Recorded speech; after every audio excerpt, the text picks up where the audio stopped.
الفصل الثاني. المشهد الرابع. لا توبة لشيطان مطلقا.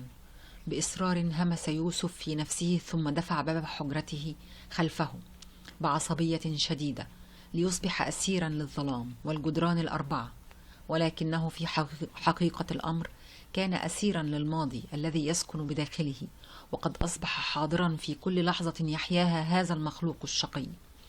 خلع يوسف سترته ثم تحرر من رابطة عنقه وألقاهما على الفراش، وجلس مسندا رأسه إلى الوسادة شاردا يخرج زفرات تكفي لإحراقه. ربما احترق منذ زمن وهو لا يدري، ولم يعد يبقى منه الآن سوى رماد. صار بقايا إنسان رغم ما يفعله لمساعدة الآخرين ليحيوا سعداء، ولكن هذا لا يكفي ليكون الإنسان على قيد الحياة. إنه كالآلة تقدم العون إلى الآخرين لكنها بلا روح، هكذا صارت حياته. مد يده وفتح الكومود بجواره وأخرج منه إطارا ذهبيا يحوي صورة لوالده الذي يشبهه كثيرا، إلا من شارب كث يميزه، يبدو مبتسما ابتسامة عريضة. يجاوره في الصورة سيدة جميلة ذات ملامح تركية تحمل طفلا، كانت والدته وكان هو ذاك الطفل. تأمل يوسف الصورة في أسى باكيا بلا دموع، لم تكن الدموع من مفردات حياته. ألقى بالصورة على الفراش وتنهد مستعيدا ذكريات شكلت وجدانه وقناعاته. سأزورك من حين إلى آخر، كانت هذه آخر عبارة سمعها من والدته، وقد حزمت حقائبها وتخلصت منه، بينما والده قد ثبت في مكانه يشبه تمثالا جامدا يستسلم لمالكه. كانت هذه السيدة تملك والده كما يملك الإنسان سيارة يديرها كيفما يشاء، لذا برحيلها صارت السيارة مهملة حتى تكهنت. أشجان هانم والدة يوسف فاتنة الإسكندرية من أسرة ثرية عريقة، وكان رب الأسرة مقامرا، والمقامر لا يلعب بأوراقه فقط بل يقامر بأوراق من يتعلقون به، لذا اضطر إلى بيع أملاكه لسداد ديونه، واضطر بعدها إلى تزويج ابنته من السيد عوني مريد والد يوسف حتى ينقذ أسرته من شبح الإفلاس وليضمن لابنته حياة كالتي عاهدتها منذ نعومة أظفارها. كان والد يوسف محاميا ذا ثروة طائلة وشهرة واسعة في الأوساط القانونية باعتباره محام حاذق في مهنته، ولكنه يكبر أشجان ب25 عاما ولم تعارض أشكان، بل قبلت فورا الارتباط به لأنها لمست ولعه بها، فأدركت أنه رغم مكانته القانونية سيصبح خاتما في إصبعها ولن يرفض لها طلبا، وانشغاله بعمله سيمنحها حرية اعتادت عليها، وهكذا تمت الصفقة بين المال والجمال. مرت الأعوام ومن الله عليهما بطفل جميل، ولكنها لم تعبأ به لانشغالها بنفسها، فأسندت تربيته إلى مربية كانت أمه الحقيقية وأباه أيضا لانشغال عوني بعمله، فكان لقاؤه الوحيد بهما على مائدة الغذاء، وربما تعذر ذلك أيضا فاضطر إلى تناوله مع المربية، ورغم إهمالهما الشديد له كان يوسف متعلقا بهما بشدة. تلخصت حياة أشجان في النادي وحفلات الأصدقاء وصالونات الأزياء التي أنفقت عليها أموالا طائلة دون أن يحاسبها زوجها أو حتى يلقي كلمة لوم كي لا يغضبها، وبخاصة بعد أن تقدم به العمر وبدأ المدى بينهما جليا. لقد أدرك بمرور الوقت أنه اشترى المرأة وعجز عن شراء قلبها، فالقلب ليس سلعة تعرض في الأسواق يمكن شراؤها، كانت أشجان تعطيه بقدر ما يدفع. وبينما يوسف يقترب من 9 كانت والدته قد غرقت في علاقة مع أحد رجال الأعمال تعرفت عليه من خلال النادي. استطاع هذا الشاب أن يعزف لحن حياتها ويلبي لها احتياجات أهم من المال وما يلبيه من سكن وطعام وملابس فاخرة شبعت منها. لقد قدم لها ما كانت تحلم به قبل أن يلقي بها الواقع في بئر هذا المسن، وسرعان ما تطورت العلاقة بينهما ليقرر سليم الزواج بها غير مهتم لأمر طفلها، ولم لا؟ لقد تزوج إنجليزية تعرف عليها في رحلة إجازة صيفية بلندن. أنجبت له طفلا، ثم دبت الخلافات بينهما فقرر الانفصال عنها وتركها هي والطفل وعاد إلى مصر. فلم يكن غريبا أن يشترط عليها التنازل عن حضانة طفلها لتتفرغ له، ووافقت أشجان التي وجدت في هذا الرجل تعويضا عن سنوات جميلة بددتها في سجن زوجها. وجاءت اللحظة التي أحالت حياة يوسف من برودة الثلج الذي كان يعيشه مع والديه إلى جحيم مستعر تشظى معه المنزل. طلبت أشجان الطلاق من زوجها الذي بدا ذاهلا متألما وتساءل: ماذا فعلت؟ لم أعد أحتمل هذه الحياة الذابلة التي سيذبل معها شبابي. لماذا؟ أنت تعرف جيدا. يحني الرجل رأسه ثم يرفعها مفتعلا الجهل. ربما انشغلت عنك وأعدك أن أعوضك عما فات. يبدو أنك لم تفهم ما أعني، ولكن يمكنك ذلك بنظرة يسيرة إلى المرآة كي تفهم ما أرمي إليه. ولكنك تزوجتني وأنت تعرفين ما بيننا من مدى زمني ورحبت بذلك، فماذا حدث؟ لم أرحب، بل كنت مكرهة. فلا يوجد امرأة عاقلة ترحب بالزواج من رجل يكبرها بسنوات تزيد على سنوات عمرها. لقد اضطرتني ظروفي إلى ذلك، ولم أعد أحتمل هذا القبر. أريد الحياة. أصبحت قبرا الآن؟ بل منذ تزوجنا وأنا أشعر بذلك. ولماذا لم تشعري بذلك وأنت تغترفين من أموالي بلا حساب؟ لم أعد أحتمل كفنك الحرير. كان زواجنا صفقة قدمت فيها شبابي مقابل أموالك التي تعايرني بها الآن. أريد إنهاء هذه الصفقة اللعينة مقابل التنازل عن كل مستحقاتي ومعها ولدي. عقدت الصدمة لسان الرجل بينما أغلق يوسف باب حجرته بعد قذائف والدته التي تنازلت عنه وكأنه قطعة أثاث. جلس يوسف على فراشه حزينا بسبب أسرته التي تنهار لأنانية أمه واستسلام أبيه. ورحلت أشجان تارك المنزل خلفها ينهار، فأسلم الحزن عوني للخمر مهملا عمله وابنه. فقد عوني ماله وصحته وأصبح شبحا لصيق الفراش بأحد المستشفيات يعاني تليفا بالكبد.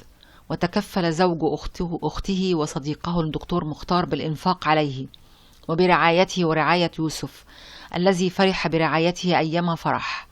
لم يكن ذلك شعور زوجته منال عمة يوسف التي أحبت مختار حبا أقل ما يوصف به أنه مرض. تمكن من نفسها، جعلها تأبى أن يشاركها أحد في قلبه. وتوفي عوني وأصبح يوسف أمانة أوصى بها أخته وزوجها. استأثر يوسف بقلب مختار فراح يشبع حرمانه من الأطفال باحتضان هذا اليتيم وقضاء أوقات طويلة معه. كان يأخذه معه إلى العيادة ويتركه مع راضي العامل أثناء انشغاله مع المرضى، ويصطحبه إلى النادي يوم العطلة. ولكن القدر العجيب خبأ ليوسف ما لم يكن يتوقعه. كان من الطبيعي أن يكون حب مختار نعمة يسعد بها يوسف الذي بدأ ينسى ما حل به بسبب فيضان الحب والحنان الذي أغرقه به زوج عمته. فأحال جدب حياته إلى بستان جميل يسكنه الأمل في مستقبل مشرق، ولكنه على النقيض كان سببا في شقاء جديد يجدد أحزانه وألامه. ثارت منال بسبب إهمال مختار لها وانشغاله بيوسف عنها، حتى وصل الأمر إلى هجر فراشها أحيانا ليجاور يوسف ويحكي له قصة طريفة قبل أن يخلد إلى النوم. وربما نام مختار قبل يوسف فيرتمي في حضنه ويطفئ نور الحجرة، وتظل منال تنتظر عودة مختار الذي ينساها ويقضي ليلته مع هذا الطفل الذي أنساه العالم بأسره حتى زوجته الحبيبة. قررت منال استرداد زوجها وحبها الوحيد حتى لو اضطرت للتجرد من مشاعر الأمومة والإنسانية. ذات ليلة بعد عودة مختار من العيادة وقبل أن يجلس سأل عن يوسف، فنظرت إليه نظرة غضب متسائلة: ألم يعد يشغلك في هذه الحياة سوى يوسف؟ ماذا بك يا منال؟ أما زلت تذكر ملامحي واسمي؟ لما كل هذا الغضب؟ ماذا فعلت؟ تلك هي المصيبة. عن أي مصيبة تتحدثين؟ عن إهمالك لي، بل وعدم انتباهك إلى هذا الإهمال. لقد أسقطتني من حياتك تماما. يبدو الحرج على وجه مختار.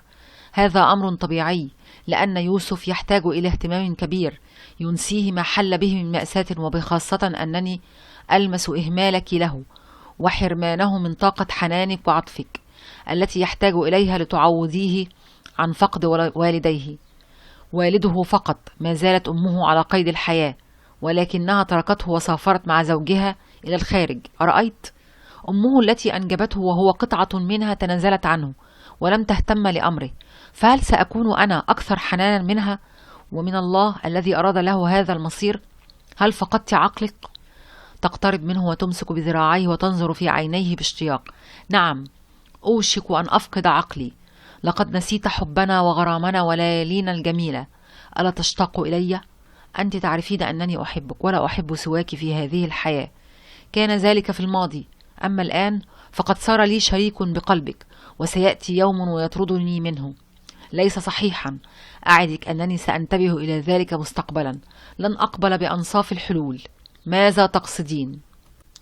إما أن تودعه أحد الملاجئ ونرعاه من خلاله، وإما أن ننفصل. ماذا تقولين؟ لن أكرر ما قلت، ولتنتبه أنه في حال انفصالنا فالولد سيكون في حوزتي بالشرع والقانون. تعثرت الكلمات على لسان مختار، ثم عقب قائلا: عن أي شرع وقانون تتحدثين وأنت تلقين بلحمك ودمك إلى الشارع؟ لن نتناقش فيما قلت.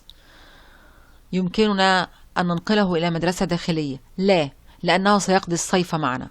يبادر مختار بالرد فتقاطعه منال بحسم: لن أتناقش في هذا الأمر، وعليك أن تحسم أمرك الآن. كانت منال عنيدة، تتمسك برأيها كما يتمسك الطفل الصغير بلعبته، لذا لم يناقشها في الأمر، وأخبرها بموافقته إيداع يوسف أحد الملاجئ، فأصرت أن يكون ذلك في الصباح الباكر، فوافق. كان يوسف يراقب الحوار المحتدم بين عمته وزوجها دون أن يشعر به، ونزلت موافقة مختار على طلب عمته نزول الثلج على رأس المحموم فتحيل حرارته إلى برودة، فأصاب جسده قشعريرة جراء الخوف من المستقبل الغامض بل المظلم. للمرة الثانية تتحول حياته إلى جحيم بسبب امرأة. بدأ يوسف يتخيل حياته داخل الملجأ، رغم أنه لم يزر الملاجئ من قبل، فقد كان لديه صورة ذهنية عن الحياة فيها من خلال حديث والدته التي كانت تزورها ضمن اشتراكها في إحدى الجمعيات الخيرية، ولم يكن دافعها المساعدة وإنما الشهرة التي تنالها بنشر صورها في المجلات ضمن أخبار سيدات المجتمع. وقد أدرك من خلال حديثها قسوة الحياة داخلها، والتي تشبه الإصلاحيات التي يقطنها الأحداث، فازدادت رعدته وخوفه. قرر يوسف ألا يستسلم هذه المرة لهذا القدر، فإذا كان قد كتب عليه ألا يكون بلا أسرة ولا بيت، فلن يكون الملجأ بيته الذي يقتنص حريته، سيكون الرصيف بيته، وأولاد الشوارع أهله.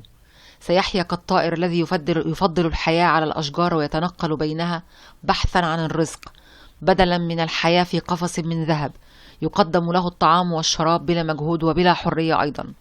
على الفور نهض يوسف مسرعا وحزم حقيبة ملابسه حينما تأكد أن عمته وزوجها قد استسلما للنوم. فتح باب حجرته وخرج في هدوء.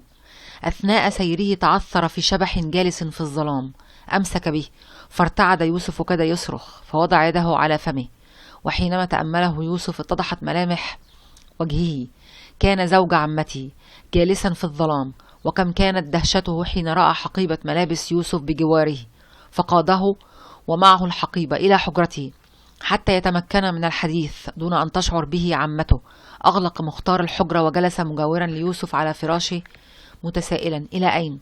أطرق يوسف برأسه ثم رفع رأسه بوجه جامد إلى الشارع. لماذا؟ لقد سمعت كل شيء، ولن أذهب إلى الملجأ، ولن أكون أيضا عبئا عليك. تلعثم مختار وبدا عليه الحرج الشديد. سامحها يا ولدي، أنا المخطئ، أوليتك اهتمامي وأهملتها، وكان علي أن أكون متوازنا. إنها أنانية مثل أمي. لا تقل ذلك يا ولدي، إنها تحبك، والدليل ما قالته لك، إنها تلفظني وأنا منها، وأنت تعطف علي ولا صلة دم بيننا. إننا جميعا أخوة في الإنسانية. أين الإنسانية وهي تريد أن تلقي بي إلى سجن مظلم أحيا معزولا بلا أهل؟ قلت لك أنا المذنب؟ لا، بل وجودي هنا هو ما أثار المشاكل، لذا سأرحل لتعود حياتكما سعيدة كما كانت. لا سعادة لي بدونك، وهذا ما أرقني وجعلني أفكر في حل يرضيكما معا. كيف؟ ستعيش في منزل راضي العامل بالعيادة، أنت تعرفه جيدا. راضي؟ نعم، ستعيش مع زوجته وأولاده. إنه رجل بسيط الحال ويعيش في حي فقير. أدرك أنك لم تألف هذا النوع من الحياة، ولكننا نضطر أحيانا إلى أشياء عسيرة علينا، وبمرور الوقت نألفها ونتكيف معها. هكذا خلقنا الله. ترتسم نظرة انكسار على وجه يوسف، يعقبها لمعان دموع تأبى أن تبرح عينيه، فتثير مختار أكثر مما لو سالت، فيحتضن يوسف بحنان. ليس بيدي يا حبيبي، وأعدك أنني سأزورك ونخرج سويا في العطلة الأسبوعية. كيف سيتحملني الغرباء ولم يحتملني أهلي؟ أذهلت مختار كلمات يوسف. كيف أصبح ناضجا إلى هذا الحد؟ لا تخف يا حبيبي، سأدفع له مبلغا كبيرا ليرعاك. هذا إلى جانب ثقتي به، فهو رجل طيب أمين وزوجته امرأة حنون، وأنا واثق أنك ستحبهما، وأعدك أن تعود إلى منزلك ثانية. هل اتفقنا؟ كما تشاء يا عمي. في الصباح الباكر استقل يوسف السيارة مع زوج عمته واتجه إلى بولاق حيث بيت راضي. وعندما وصل إلى الحي أوقف مختار السيارة ونزل منها، وقرر أن يسير إلى بيت راضي لأنه يعيش في حارة صغيرة لا تتسع لها سيارة مختار. حينما توغل في الحي صدم يوسف من مشهد المنازل المتلاصقة المغطاة بالتراب، والأطفال الحفاة يلعبون في الأزقة بملابس رثة، وعربات الفول والخضر وصيحات البائعين. إنها دنيا جديدة لم يعهدها يوسف، فتوقف عن السير لحظة تأمل فيها زوج عمته بنظرات كثيرة حزينة. بادله زوج عمته نفس نظرات الحزن، ولكن يوسف سرعان ما تذكر استعداده إلى الحياة على الأرصفة، فتقبل الواقع واستمر في السير. وحينما اقترب من بيت راضي وجده ذا باب ضيق يتسع لعبور شخص واحد، فدخل يوسف ثم مختار. كانت شقة راضي في الطابق الأرضي. دق مختار الباب، ففتح راضي الباب بابتسامة صافية محييا الدكتور ويوسف، ثم دعاهما إلى الدخول. فدخل مختار ومعه يوسف وحقيبة ملابسه. فتأمل يوسف البيت المكون من صالة ضيقة بها كنبة اسطنبولي ومائدة مستديرة قصيرة القوام مسندة إلى الحائط. يتفرع من الصالة حجرتان وطرقة صغيرة يبدو منها باب الحمام والمطبخ. جلس مختار يحاور راضي بصوت منخفض. شرد يوسف وهو يتخيل حياته الجديدة في هذا الجحر الضيق مع أسرة تتكون من رجل وزوجته و5 أطفال. تشاحنت التساؤلات برأسه. هل سيتحمل هذه الحياة ويتكيف معها؟ متى سيفارق هذا المكان ويعود إلى حياته التي عاهدها؟ وكيف سيذاكر وسط هذا الزحام الصخب؟ وكاد رأسه ينفجر من قسوة الأسئلة التي لا أجوبة له، لكنه في النهاية لا يملك اختيارا. كل ما يملكه صبر على ما اضطرته الحياة إليه وأمل في تغييره. قطع شرود يوسف يد مختار تربت على كتفه. إلى أين ذهبت يا يوسف؟ إلى الضياع. يجثو مختار على ركبتيه مواسيا. كن رجلا وتحمل الحياة هنا لفترة، أعدك أنها لن تطول. هز يوسف رأسه مستسلما لقدره، ثم قبله مختار واحتضنه مسيطرا على دموعه، ثم رحل وتركه لمصيره وحياته الجديدة. قرر يوسف أن يتحمل ظروفه الجديدة متسلحا بالأمل في العودة إلى بيته قريبا. ومرت الأيام الأوائل كأصعب ما يكون. كان راضي يستيقظ مع آذان الفجر ويذهب إلى الجامع ليصلي، بينما تستيقظ زوجته لتنظف البيت وتملأ الأواني الفخارية بالماء وتعد الطعام، ثم يذهب إلى عمله بالمستشفى صباحا. وتذهب زوجته إلى السوق لشراء الخضار، ويتفرق أولادها في الشارع للعب، بينما يبقى يوسف وحده بالمنزل الصامت كأبي الهول، منعزلا عن الحياة وقد أغلق الشبابيك ليبتعد عن الصخب. ولا يوجد مذياع ولا جرائد، فاضطر إلى فتح الشبابيك لمراقبة الأولاد يلعبون بالكرة المصنوعة من القماش وغيرها من الألعاب التي حتى تعود سيدة زوجة راضي. كانت سيدة لا تعرف القراءة ولا الكتابة، يفوح منها رائحة السمن البلدي، وكان هذا الأمر يثير نفور يوسف في البداية، لكنه ألف رائحتها بمرور الوقت. فلماذا؟ لأنها كانت تفوح حنانا وعطفا، افتقر إليهما مع سيدات المجتمع الراقي. بمرور الوقت تحول إيلاف يوسف حياته الجديدة إلى تعلق شديد. لقد انخرط مع الأولاد في لعب الكرة، وعاش أوقاتا جميلة كشهر رمضان والتجمع على مائدة الإفطار مع الأسرة التي منحته دفئا وأمانا، واللعب بالفوانيس الحديدية ذات الشمعة وصوت المسحرات، والتجمع حول سيدة وهي تصنع كعك العيد وهم يساعدونها في نقشه ويغنون ويضحكون، وجولاته في الموالد والصلاة في سيدنا الحسين والسيدة زينب. لقد أدرك أن البيوت المتلاصقة تعبر عن حال ساكنيها المتلاحمين في الأفراح والأحزان، يؤازر بعضهم بعضا رغم الفقر الشديد، ولم يعد يشغله أمر العودة إلى بيته القديم. لقد صار هذا المنزل المتواضع الشه الأثير. مر عامان كان مختار خلالهما يزوره من وقت إلى آخر ويأخذه في نزهة إلى أماكن متعددة، والعجيب أن عمته لم تطلب زيارته، وكان هذا مؤلما له، ولكنه كان مريحا لمختار. وإلا انكشف الأمر. في نهاية العامين أهمل مختار زيارة يوسف، ولم يكن ذلك لأنه نسيه أو لم يعد متعلقا به، ولكن لمرض زوجته التي أصيبت بسرطان الثدي، واستأصلته على أثر ذلك في مستشفى بالخارج، ولازمت الفراش لتلقى العلاج الذي كان في حقيقة الأمر مجرد مسكنات تعينها على الاستمرار في الحياة حتى يقضي الله أمرا كان مفعولا. أدرك مختار أن علاقة زوجته بالحياة على شفا الانقطاع، لأن المرض تمكن من جسدها الذي استسلم له. أدركت هي أيضا ذلك، وأصبحت تنتظر مصيرها بين حين وآخر، وكان ذلك كافيا لتتذكر ابن أخيها المسكين وتطلب أن تراه ويعود إلى المنزل لتكفر عن ذنبها في حقه. على الفور ذهب مختار إلى يوسف الذي رفض بإصرار عجيب رغم علمه بمرضها الشديد وندمها العميق على ما فعلت.